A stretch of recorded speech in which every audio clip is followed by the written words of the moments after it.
All right, we're live. Ask Junior on YouTube. All right, everybody. Hey, it's Dale Jr. for the Dale Jr. Download. It's time for the Ask Junior segment of the show. Mike Davis is on vacation this week, so I'm here with just Matthew, and Lee is with us as well. This is brought to you by Xfinity. They're a proud premier partner of the Dale Jr. Download and NASCAR. You guys sent your questions in to @Xfinity Racing on Twitter, and I'm sure a few to Dirty Mo Media. Leah, what do we got today? First question is from Eric Gunning. He wants to know, what driver on the outside looking in do you think has the best shot to sneak into the chase? My goodness. Look into your crystal ball. Yeah, so the chase, that's $1 in a jar. Oh, whoops. I did it too. She got the dollar. Dang it, Eric tricked me. Yep, he did. The driver that I think has the best opportunity to make it to the playoffs is I got the points. Are we going Xfinity or Cup? Yeah, let's go Cup. Okay. Let's go both. Because I got the Xfinity stuff. So Ryan Sieg is in on 11th. He's got a crew chief that he's had for years. Last year he had a different crew chief that I thought the performance was a little bit better, but I think between Ryan Sieg, Brandon Brown, Jeremy Clements, Myatt Snyder, I think, is going to have a hard time getting back into that conversation. He's now 38 points out. I think you got to look at those guys. They're crew chiefs. Look at the crew chiefs of those three drivers, Sieg, Brown, Clements, and look at the experience there. I think that's really going to play a role in these final few races as we get down closer to the playoffs for the Xfinity Series. I think Brandon Brown makes it. And really, yeah, I think Jeremy comes close, but maybe not getting himself in. And I think Sieg hangs on. He's got 57 points on the bubble. Brandon Brown, man, it's a cool story. But Clements has been running great here lately. 3rd place at Pocono, a couple top 15 finishes sprinkled throughout. On the Cup side, oh man, Eric Jones, Eric is in a very difficult situation, but he made a lot of hay this weekend, gained a lot of ground on the guys at the bubble. I mean, it's a huge disappointment if he misses the playoffs, I would have to say. I'm assuming that's how he couldn't say it wouldn't be, right? Couldn't argue that. Somebody's going to be super disappointed. William Byron, Jimmy Johnson. How bad is it going to be if Jimmy misses it? He missed it last year, first time in his career. He had to miss a race because of the COVID positive test. Now he's only 2 points to the good. He's going to have to drive hard. They got the speed, though. William Byron, his teammate, I don't think has as much speed as I've seen out of Jimmy. What's going to happen? Eric Jones is trying to get his way in there. The only problem is that Cole Custer and Austin Dillon have snuck in there and won races and locked themselves in. 2 guys that I think that Eric, William, and Jimmy could beat now are locked in, taking spots. So that means some of the players that maybe would have been considered favorites to get into playoffs will miss. You also have Tyler Reddick sitting there knocking on the door, being a little antagonist, trying to steal a spot as well. So, and who knows? You could have another surprise winner outside that top 19. You never know. It happened this weekend. We had a little surprise with Austin Dillon. I didn't answer the question. I think Jimmy makes it. I feel confident that Eric can make it. I really do. I think William I think Williams might be the guy that gets beat out. So there you go. I think Clint's in there. The great thing about a team that Clint drives for, like Stuart Haas, even Hendrick Motorsports to a degree, the Chevrolets worry me a little bit. Great thing about Boyer is that he really has some speed out of his teammates, the 10, the 4. Man, they can really lean on that. Company can start moving resources toward Clint to ensure he gets some better performance. I've seen that happen in Hendrick Motorsports, and it's effective. So that gives me some confidence on Clint. Next question. Next question is coming all the way from Indonesia. Somebody in our YouTube Wow. live chat, Wow. Phonics That's awesome. RMF. Greetings from Indonesia.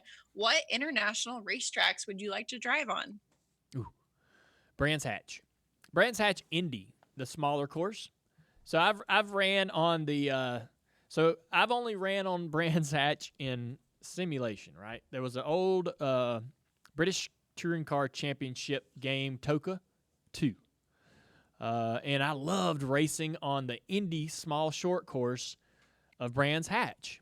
Pretty simple, small racetrack. A lot of beating and banging in that series back then. They still get pretty aggressive. I love the British Touring Car Championship. Jason Plato and guys like that. Matt Neal, that was another one. He used to be an independent that I pulled for. I love the underdogs. So I fell in love with that racetrack, and I race it, even the longer course, on iRacing quite a bit. The Skip Barber car is a blast around Brands Hatch. So I'd love to go there and check that place out. There's, all the tracks over there. If you're a race fan of any kind, you want to check out what's going on in different parts of the world. So, but Brands Hatch, I guess, is the one that pops up in my mind first. Next question coming from NASCAR's biggest fan. What do you think about the comments Brad Keselowski made a few days ago about demoting struggling drivers? I think that there could be a better, maybe not demotion in a sense. I think there could be a better ladder system. We used to have, things that guys had to do to be able to get to a certain place. They wouldn't be cleared to run at Daytona unless they had done X, Y, and Z and things like that. And that seemed to work pretty good. We stripped away and added things. Remember when Kyle Busch was trying to race in the Truck Series? He was too young, right? Matt, remember? Oh, yeah. So, there was some limitations, and they sucked at times, right? Because you wanted to see him in there. You knew Kyle was great and fast, and you was like, hey, man, guy, he's got to wait. Now you got kids, they're 13 years old racing late models and things like that. Where do you draw the line? Yeah. I got you. You got to make the kid race late models for, ever. I don't know what the answer is, but I definitely think that for the Cup Series, that there should be some things that you should accomplish or need to accomplish before you can go compete there. Yes. I really do. So, it's elite. Yeah, I do. I feel like that. I'm not going to draw comparisons with other sports. There's the urgency to, or the habit to say, well, in this sport, what does that happen? Take any, But I think just I feel bad for the guy in that 00 Quinn. That was a bad move. I haven't even heard what his side of it is. But you can't have that type of mistake happen. The guys are going to make mistakes and drive the car into the corner and get loose and things like that. But you can't have a guy not really knowing how to exit the racetrack to pit and cleaning people out. But anyways, this reminds me of an incident, I think, going back to New Hampshire many years ago, where Morgan Shepherd got into Joey Logano. Yes. I think Joey was leading the race, and Morgan got into him. Morgan was racing in the Cup Series, a one-off deal, and he was quite a bit off pace, in his mid-70s at the time, maybe. I don't remember how old he was. Yep. But he was up there, and honestly, I love Morgan and don't want to discredit his impact on the sport or anything, but man, it probably wasn't necessary that he be out there. Yep. And he ended up creating a problem for someone that was trying to win the race or running up front, leading the race. And we can avoid that. I think this falls right into that bucket for me. Yeah. Maybe some accomplishments or something be put into place for a driver that have to do X, Y, and Z a little bit more to get into that Cup car.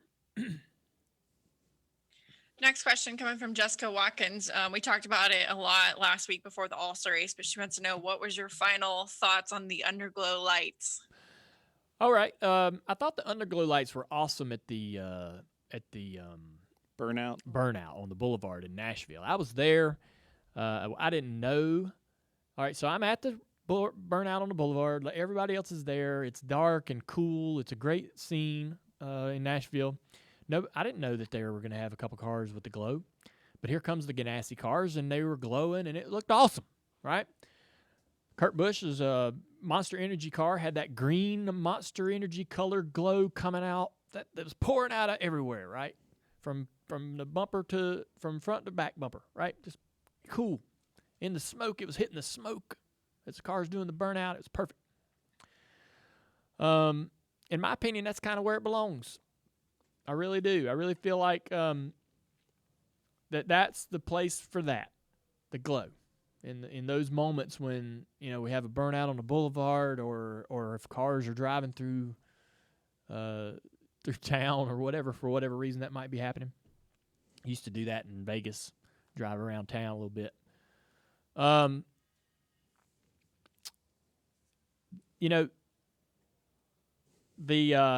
don't like the fact that the colors were designated to the manufacturer. If you want brand identity, make the cars recognizable. They're getting better. They're getting closer to having some brand identity. I can look and more quickly understand which one's a Ford and which one's a Chevy and so forth than I could a few years ago, 5 or 10 years ago. So that's gotten better. If you're going to put glow under the car, I want to be able to match that glow to the paint scheme, make that look really good, and it needs to be from nose to tail. I'm suspicious if the glow was going to pull too many amps, and the teams said, "Hey, I can only allow." Maybe the team said to NASCAR, "Look, I'm not taking amps away from something that's performance driven and giving it to this glow, right?" So NASCAR said, "Well, give us 3 amps or whatever, right?" And maybe 3 amps only drove enough glow for the back. Just guessing. But anyhow, if you can't do it right, don't do it. And I don't feel like that glowing just one part of the car is the way to go, and definitely having all the Chevys one color and all the Fords another color really just it didn't match up, didn't look good. The track is concrete, so that glow on that concrete looked funky. I think on pavement it would look better. But anyways, they might bring it back. I'm not going to complain if they do. I really thought the number placement was pretty cool. That looked better, even better than I could have ever imagined. And but as long as it stays in between the tires, we talked about that. Next question. That's it for today. Okay. Well, I hope everybody enjoyed Ask Junior. Thanks for tuning in. We really appreciate you guys supporting our show. I promise you that it's as genuine as it can be. Make sure you check out Lost Speedways on Peacock TV. That's a streaming platform that NBC has. Go download it. You can watch our show Lost Speedways for free. Okay, all 8 episodes. And if you do that, maybe they'll give us a season 2. Thanks to Xfinity for sponsoring Ask Junior. They're a premier partner for NASCAR and their premier partner for the Dale Jr. Download. I'm a happy customer. You guys have a great week.